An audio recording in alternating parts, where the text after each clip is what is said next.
खिरसू में हुई bird watching festival की शुरुआत। पौड़ी जिले के खिरसू में बर्ड वॉचिंग फेस्टिवल की शुरुआत हो गई, जिसमें जिलाधिकारी पौड़ी डॉक्टर विजय जोगदंडे ने बतौर मुख्य अतिथि शिरकत की। जिलाधिकारी ने कहा कि खिरसू में पर्यटन की अपार संभावनाएं हैं, जिसमें से बर्ड वॉचिंग भी शामिल है। इसमें प्रशिक्षण लेकर यहाँ के स्थानीय युवा रोजगार के साधन के रूप में विकसित कर सकते हैं। जिला पर्यटन अधिकारी पौड़ी ने बताया, सूर्योदय से कुछ पहले का समय और सूर्योदय के कुछ बाद का समय बर्ड वॉचिंग के लिए अनुकूल होता है। उन्होंने बताया कि कोटक द्वार के दुगंडा क्षेत्र दम देवल में बहुत सारे पक्षी आते हैं। इस फेस्टिवल के प्रथम दिवस लगभग 40 प्रशिक्षु शामिल हुए, जिसमें 10 प्रशिक्षु दम देवल से, 6 प्रशिक्षु पौड़ी से और 10 खिरसू से शामिल हुए। बतौर विशेषज्ञ कार्यक्रम में शामिल हुए अजय शर्मा और अश्विनी त्यागी ने कहा कि पक्षी जंगलों में महत्वपूर्ण भूमिका अदा करते हैं। ये परागण को ले जाने का कार्य भी करते हैं, जिससे जंगलों में पेड़ पौधे की वृद्धि होती है। नव भारत समाचार खिरसू पौड़ी गढ़वाल से आशा रावत की रिपोर्ट। कोई भी व्यक्ति मतलब बर्ड वॉचिंग के लिए आता है तो वो उन चीज़ों के बारे में जानता है और उनके मतलब वहाँ की संस्कृति सीखता है। और जब वो आता है तो वो जिस भी माध्यम से वहाँ आता है, चाहे वो गाड़ी से आए चाहे प्लेन से आए, तो जब भी वो उसको मतलब पे करता है तो इससे रोज़गार बढ़ता है। और जो भी वो संस्कृति का आदान प्रदान करता है तो वो औरों को बताता है और लोग भी वहाँ आने के लिए उत्सुक होते हैं और इससे रोज़गार बढ़ेगा और मतलब रोज़गार के जो साधन है वो बढ़ेंगे। इनका जो ये इवेंट है, ये जो प्रशिक्षण शिविर चल रहा है ना, क्या फ़ायदा इससे हमारे युवाओं को होगा? सर, एक तो ये फ़ायदा होगा कि जैसे पक्षियों की प्रजातियाँ विलुप्त होती हैं, उनके बारे में हम जानकारी मिलेगी और ये भी हमें पता चलेगा कि पक्षियाँ जो भी होती हैं हमारे लिए कितनी उपयोगी होती है। जैसे गिद्ध होते हैं, कौवे होते हैं, तो वो अपमार्जन का काम करते हैं, सफाई का काम करते हैं, तो इससे हमारे पर्यावरण को भी सुरक्षित होता है। आपका नाम? गौरी। आज यहाँ पे जो जिलाधिकारी महोदय है वो आए थे, उन कैसा महसूस हुआ आपको और क्या प्रेरणा मिली उनसे सीखी?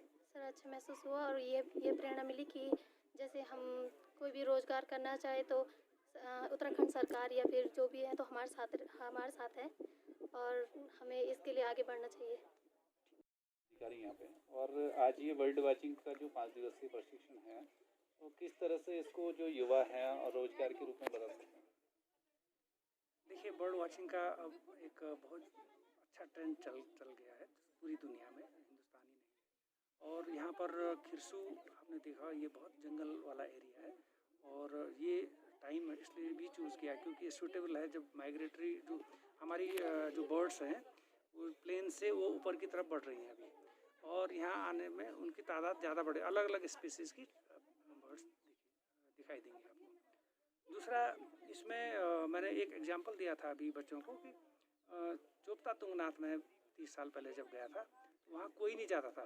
कोई मीन्स टूरिस्ट जाते थे, लेकिन लोगों को इसका कोई अंदाज़ा नहीं था कि आगे आने वाले टाइम में क्या होगा।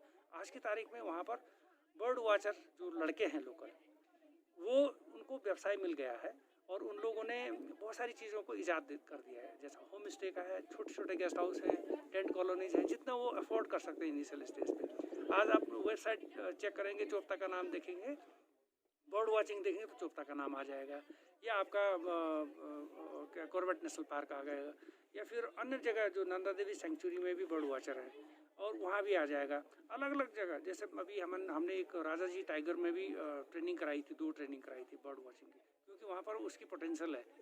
इट इज़ सिमिलर, उसी तरीके से है जैसे यहाँ पर है। अगर लोकल बच्चे उसमें ट्रेंड हो जाते हैं, उससे क्या फ़ायदा होता है कि लोकल के अपने घर में है, अपने घर में टूरिस्ट को क्या होता है, उससे उसकी क्या एक इंटीमेसी बन जाती है। माना वो टूरिस्ट गेस्ट हाउस में रह रहा है और टूरिस्ट को वो बर्ड वॉचिंग के लिए ले जा रहा है, तो एक दिन वो बोलेगा यार तेरा घर कैसा है, एग्जाम्पल वो लेके जाएगा। जब वो आप देखेगा मेरे घर में टूरिस्ट भी आता है तो उसकी थोड़ा सा मेंटेनेंस भी करेगा उस तरीके की, उसके अकॉर्डिंग।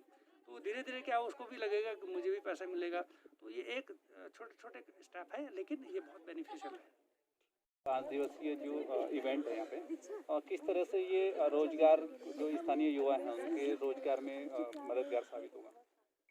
स्कूली छात्र छात्राओं को हम लोगों ने एक वर्कशॉप के लिए यहाँ आमंत्रित किया है। ये 5 दिवस का कार्यशाला है, इसको पर्यटन विभाग के माध्यम से हम इसका संचालन कर रहे हैं। इसमें प्रमुख उद्देश्य ये है कि खिरसू क्षेत्र के जो भी आसपास का क्षेत्र है वहाँ पर बर्ड वॉचिंग और अन्य जो गतिविधि है पर्यटक संबंधित, उसको बढ़ावा मिले।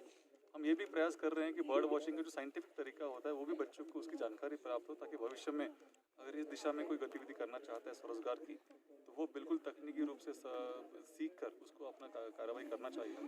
वर्तमान में खिरसू में काफ़ी संख्या में पर्यटक का आने की संभावना बढ़ गई है।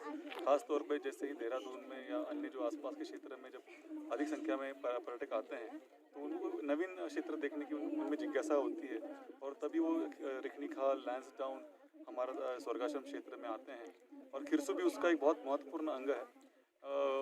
पूर्व में यहाँ पे अच्छा एक गेस्ट हाउस बना रखा है GMVN के माध्यम से, वहाँ पे अधिक से अधिक संख्या में पर्यटक आते हैं। बट यहाँ पे जो गतिविधि है, जब पर्यटक के आने के उपरांत उसको किस तरीके से एंगेज किया जाए, उसमें बर्ड वॉचिंग अच्छा साधन हो सकता है, ऐसा हम लोग को प्रतीत हुआ। इसीलिए हम लोगों ने ये वर्कशॉप यहाँ पे आयोजित किया है। आज लगभग 40 बच्चों ने इसका लाभ उठाया है और भी बच्चों को हम चाहते हैं कि भविष्य में भी हम ट्रेन करेंगे और उनको तकनीक सिखाई जा रही है। हमारे 2 एक्सपर्ट्स देहरादून से उन्होंने आज यहाँ पे हमारा आग्रह को स्वीकार किया, वो उनको भी मैं धन्यवाद दूंगा, त्यागी जी एंड शर्मा जी। उन्होंने अपना व्यस्ततम समय निकाल कर बच्चों को ट्रेन करने के लिए वो आगे आए हैं, उनका भी धन्यवाद और बच्चों का भी धन्यवाद जो दूर दूर से ग्रामीण क्षेत्र से आ रहे हैं।